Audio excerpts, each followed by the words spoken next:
All right, welcome to the Gateway API meeting for February 20th, 2024.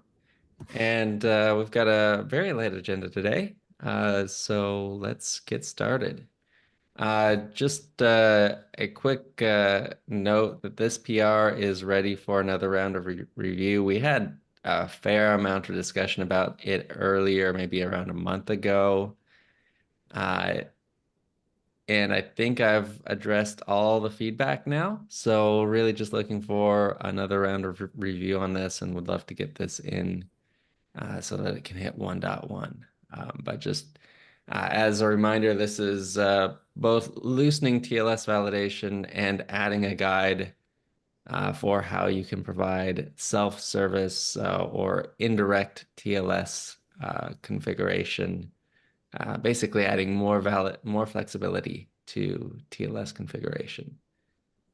So yeah, there's a bunch of issues that this covers and more discussion in those. Cool. All right, next up, I just wanted to give a quick overview of the GEPs and what we're aiming for in 1.1. So let me just run through that real quick. First, we're aiming to have 3 GEPs leaving experimental. That includes gRPC route. This is a heads up to anyone who owns an implementation of gRPC route. We're really waiting for you to run your implementation against these tests.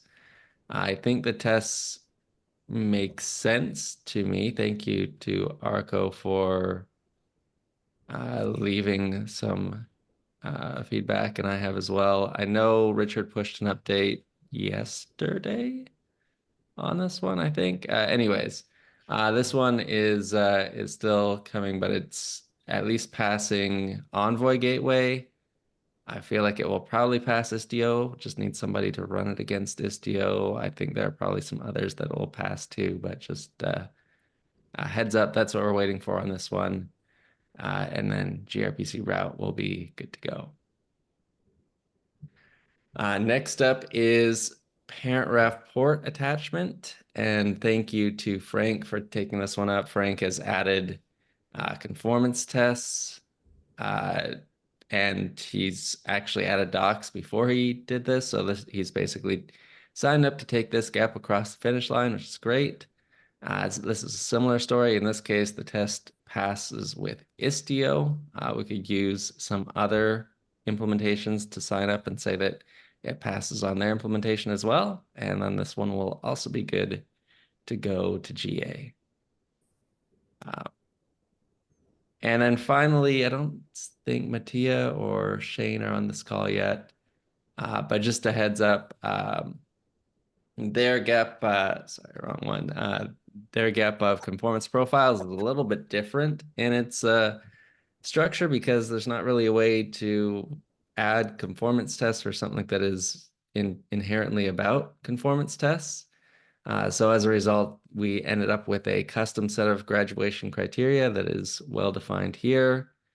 And there's a fairly small set of changes left, but those changes just need to get in before we graduate this one. But I believe this is on track as well. Okay, so that is all the GEPs that are heading to standard channel this cycle, and that leaves 3 slots, which we're hoping to fill with client cert validation, session persistence, and maybe even gateway merging. So I don't see Arco on this call either, but client cert validation is in a reasonable state, but I did want to have a bit of a discussion with anyone on this call, or at least bring it up. I was looking at this GEP some fairly recently, last week, and as I was looking at it, I started to question if client validation is really where we want it to exist. Right now, Arco has proposed sensibly that client validation should exist in listener TLS. And one of the things that means is that any kind of client validation config would need to be after S&I matching. So you need to do S&I matching and then client validation after that. And it's possible that not every implementation is going to be able to support that. For example, the current state of GCP load balancers would have a struggle with that. And I think that's true of other cloud providers, though I don't want to speak on their behalf here. And it may be, I don't know, but I would really appreciate some other people taking a look at this and seeing if this is something they can support or if it's something that they might run into trouble with. Um, the alternative would be to add client validation for the gateway as a whole. And even, whether or not you believe this is implementable or not, it's worth considering what you'd expect as a user, right? Do you want to configure uh, the clients you trust for the entire gateway, or do you want to configure the clients you trust for every individual listener? I'm not sure, but I think that's a good discussion to have here. I'll pause here in case anyone on the call has an opinion.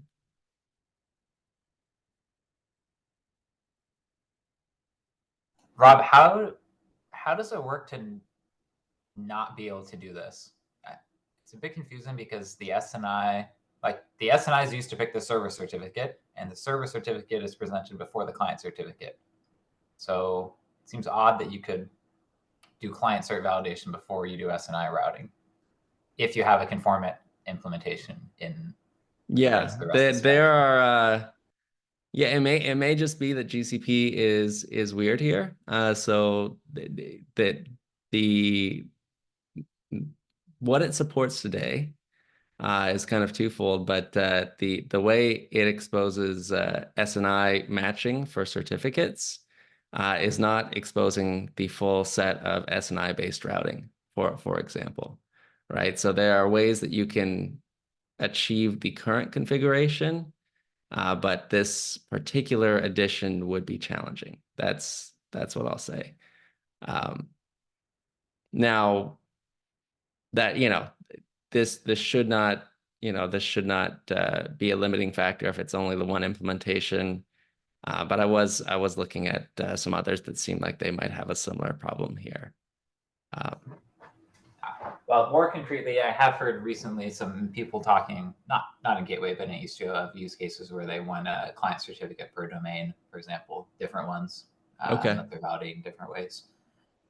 Yeah. So I mean, I get what you're saying on the motivation, but to me, it feels like there are use cases where you might want it on per listener, and it's a bit more consistent to do it that way.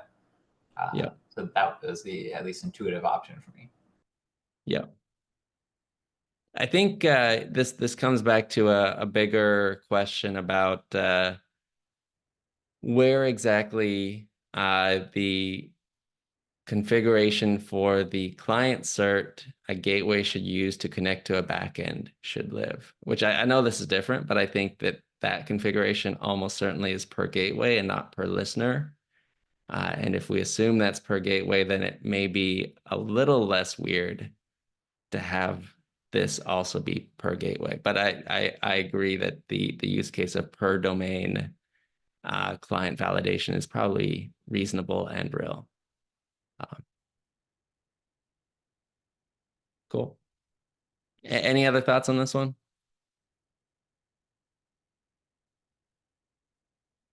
Cool. All right, I'll leave it there. Next up is session persistence. This is a GEP that has already made it to provisional state, but there's a pretty big refactor that Grant has started here. I don't see Grant on this call either. Yeah, so there's some review in progress. I've had it on my list. I need to get to it this week, and I'm trying to loop in some of the people that are better at session persistence than me at Google and try and get some more reviews on this, but could definitely benefit from additional reviews just so that we can make sure this one actually is ready in time for experimental. And then finally, the last one is gateway merging. This is best effort. This is also on my plate to review. Dave, I don't see you on this call either today. Yeah, I think this is just needing additional review. I don't know, John, you've also been paying a lot of attention to this one. Do you remember the latest state, or Keith? It looks like it's L. I think it What? just needs Yeah. review. It's got a few LDTMs, but nothing Okay. pushing it over. There might be Okay. a few small outstanding comments I'd have to double check, but in general, I think it's mostly waiting on broader Yeah, approval. I've read through it with pretty close attention to detail, and I generally feel good about it. Same as John. Cool. +1. Okay. Great. Good to hear. All right. Well, that's it for gaps. Let's head off to Leo. You've got something for supported features. Yeah, it's something we discussed in the past, and then Shane also CC'd me on one of the issues open on Gateway. So we've discussed to like move conformance test to read supported feature from Gateway class. So currently, as far as I know, Istio and Cilium already implement the supported feature in Gateway class, and there is an in-flight PR for Envoy Gateway. So yeah, I've been holding from doing that because no implementation did support it. But yeah, I'm just thinking right now whether we should move it to read from it, or I don't know, maybe having another option in the framework that makes it reading from it. But then if we're going that direction, we'll need to deprecate it in the future. So it'll be a bit hard. So yeah, just put together some thoughts. Yeah. So in my opinion, it seems very sensible to read from it by default if it exists, recognizing that standard CRDs are not going to have this field at all. So you need to do some kind of check to see if the field exists. But if the field exists and it has some kind of value, well, actually, I guess you would just get an empty value, which is fine. But anyway, if the field is set to anything, then it seems like that's a pretty reasonable thing to read from. So maybe the combination of the field being set and no other like supported features not being specified via CLI arg or flag of any kind seems like a pretty reasonable way for me to handle this. I don't know if anyone else has a different opinion, but yeah, big fan of starting this ASAP.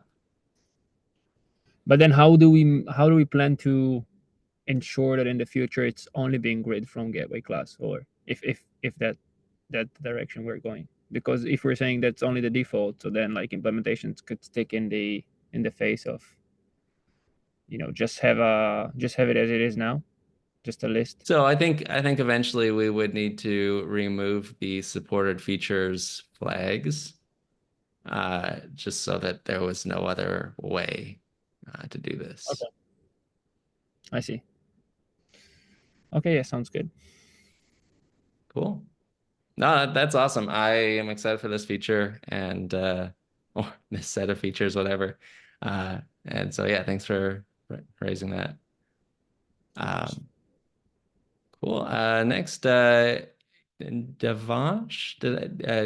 Hopefully I'm pronouncing your name. Well, how do you pronounce your name? Sorry.